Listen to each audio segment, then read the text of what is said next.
सब गाइस, आज हम देखने वाले हैं Pakistan deeply shocked to see Bharat going to earn 25,000 crore from Ayodhya temple. Video होगी काफी इंटरेस्टिंग, देखते हैं पूरी वीडियो फिर करते हैं बात। जय हिंद, जय भारत, जय श्री राम लिखते ना। 1 2 3 गो। Indian Prime Minister Narendra Modi has inaugurated a Hindu temple in the city of Ayodhya. मंदिर उन्होंने अयोध्या में बनाया है और ये एक अयोध्या सिटी से वो 25,000 करोड़ का जो है वो 25,000 करोड़ का रेवेन्यू एक साल में जनरेट कर सकते हैं। हिंदुओं को तारीखी बाबरी मस्जिद के मकाम पर मंदिर बनाने की इजाजत। कभी तकबीर की सदाएं गूंजती थी, आज वहां भजन गाए जा रहे हैं। यानी कि जो राम की जो बर्थ प्लेस थी, ये ऐन उस जगह के ऊपर ये मस्जिद तामीर की गई और इससे पहले 500 साल पहले यहाँ पर राम मंदिर था। उसको जो मुस्लिम रूलर्स थे, मुगल्स, उन्होंने तबाह करके मस्मार करके उसकी जगह पर बाबरी मस्जिद जो है वो तामीर की। धर्म एव हतो हंति धर्मो रक्षति रक्षिता, यानी धर्म destroys those who destroy it. जो धर्म को खत्म करने की कोशिश करता है वो खत्म कर दिए जाते हैं। मुगल खत्म हो गए, प्रभु श्री राम नहीं खत्म हुए। अब यहाँ तक मुसलमानों के नामों से मंसूब जो इदारे हैं, मकामात हैं, शाहराएं, उनके नाम भी तब्दील किए जा रहे हैं। आज बाकायदा तौर पर भारत के वज़ीर आज़म नरेंद्र मोदी ने वहाँ पर एक बहुत बड़ी तकरीब में, जिसमें हज़ारों की तादाद में लोगों ने शिरकत की। बॉलीवुड के स्टार्स हों, क्रिकेटर्स हों, उसके अलावा जो प्रोमिनेंट पर्सनैलिटीज़ हैं वहाँ पर, उन्होंने इस तकरीब में शिरकत की। प्रभु श्री राम की मंदिर तोड़ के तुमने ये सोचा कि भारत के चेतना से प्रभु श्री राम को हटा करके किसी और को बसा दोगे। गलतफहमी थी तुम्हारी। आज मुगल कौन है, कहाँ है, कोई नहीं जानता। लेकिन प्रभु श्री राम आज भी भारतवासियों के दिल में राज करते हैं। हेलो फ्रेंड्स, जय हिंद। हिंदुस्तान स्पेशल में आपका स्वागत है। दोस्तों, अयोध्या में राम लल्ला के प्राण प्रतिष्ठा के बाद माना जा रहा है कि राम मंदिर के खुलने के बाद यूपी के टूरिज्म सेक्टर में बूम देखने को मिलेगा। भारत के करीब 1.1 अरब हिंदुओं के लिए एक प्रमुख तीर्थ स्थल अयोध्या में पहले ही आर्थिक उछाल देखने को मिल रहा है। कई कंपनियां यहां बिजनेस शुरू करने जा रही हैं, तो प्रॉपर्टी के निवेश के स्तर पर भी खासी बढ़ोतरी देखने को मिल रही है। यूपी में टूरिज्म सेक्टर को बढ़ावा मिलने से यूपी सरकार को भी मोटी कमाई होगी। इसके बारे में एसबीआई की एक रिपोर्ट में विस्तार से बताया गया है। एसबीआई की रिपोर्ट के मुताबिक उत्तर प्रदेश राज्य को केंद्र की तीर्थ यात्रा आध्यात्मिक विरासत अभियान योजना से बड़ा लाभ मिलता हुआ दिखाई दे रहा है। इसमें यह कहा गया है कि अयोध्या राम मंदिर और राज्य सरकार की अन्य पर्यटन योजनाओं के चलते यूपी गवर्नमेंट को मोटी कमाई होगी। रिसर्च ने अनुमान जाहिर करते हुए कहा है कि यूपी सरकार को फाइनेंशियल ईयर 2025 में 20 से 25,000 करोड़ रुपए की अतिरिक्त कमाई हो सकती है। तो चलिए दोस्तों, आज की वीडियो की तरफ चलते हैं। Thanks so much. जिस जगह पर ये मस्जिद तामीर की गई, ये ऐन उस जगह पे थी, बल्कि जो राम मंदिर था, यानी कि जो राम की जो बर्थ प्लेस थी, ये ऐन उस जगह के ऊपर ये मस्जिद तामीर की गई और इससे पहले 500 साल पहले यहाँ पर राम मंदिर था।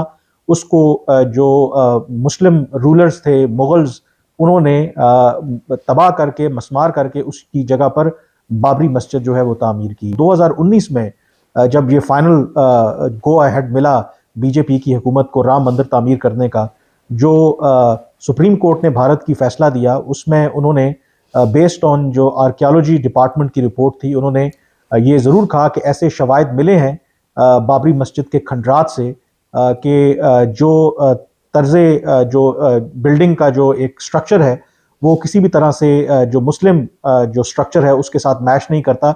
यानी कि वो ये कंक्लूड करने की कोशिश कर रहे हैं कि शायद जो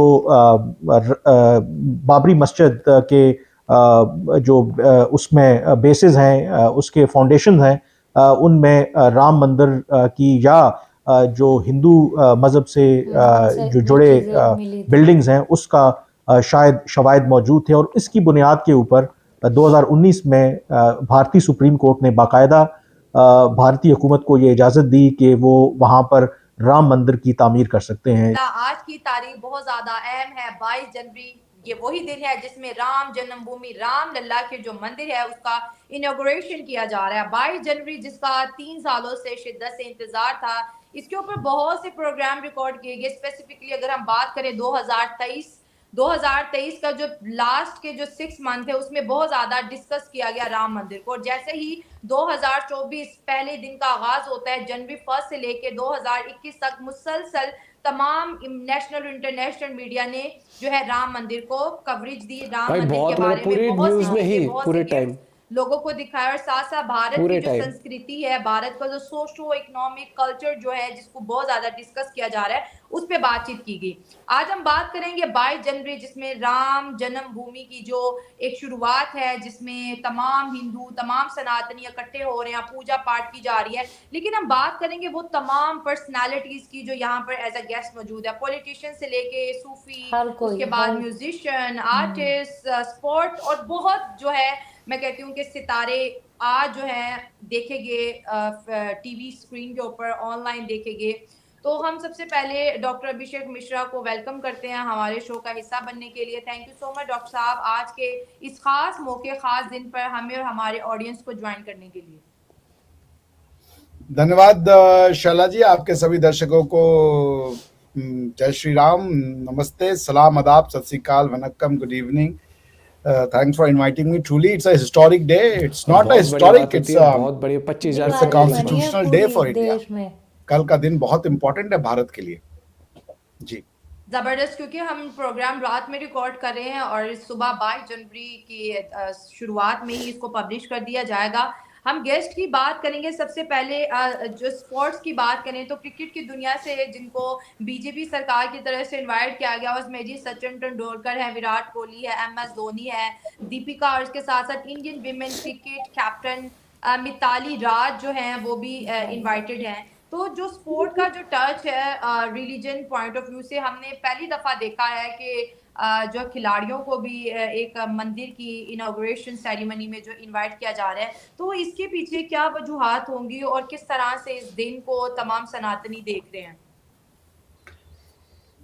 देखिए, पहला क्वेश्चन का कोई खास आंसर नहीं है, चूंकि ये लोग एक सेलिब्रिटी हैं, इन्फ्लुएंसर हैं, तो इनको लाने से थोड़ा सा सोसाइटी में फर्क पड़ता है, बट इससे ज़्यादा इसकी कोई महत्ता मैं नहीं देखता हूं, क्योंकि मेन सेलिब्रिटी वो लोग हैं जिन्होंने इस राम मंदिर के लिए 550 साल अथक लड़ाई लड़ी।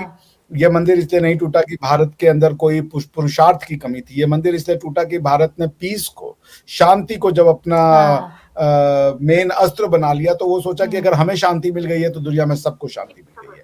ऐसा हुआ नहीं।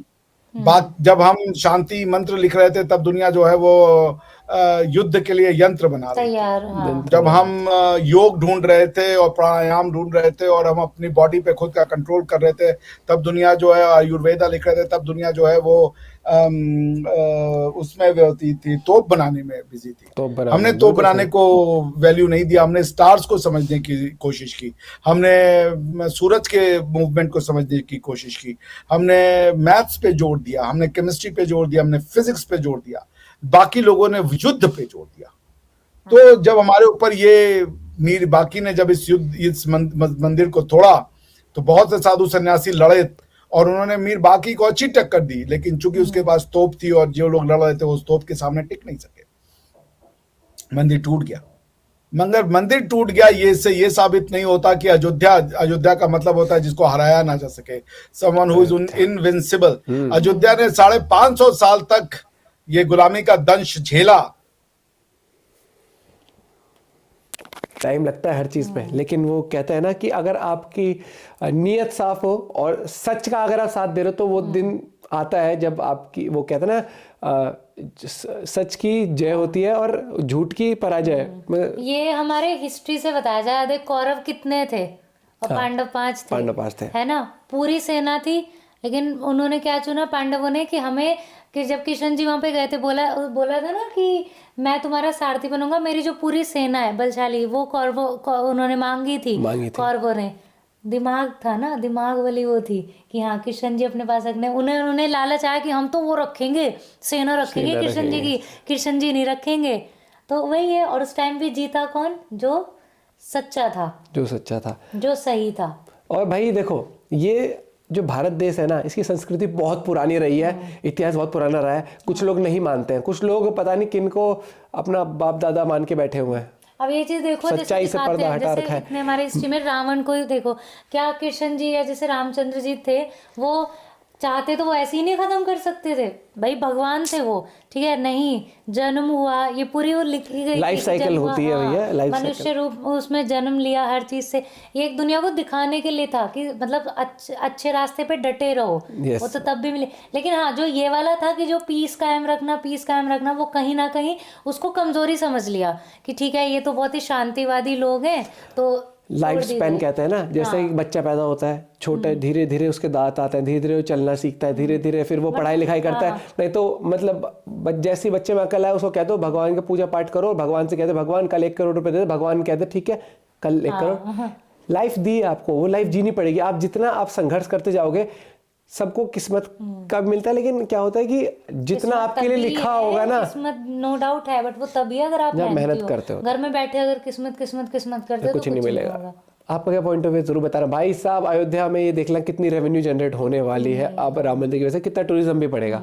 तो आप लोगों को भी जब भी मौका मिले जरूर जाइएगा। बाकी जय हिंद, जय भारत, जय Shri Ram, bye, take care.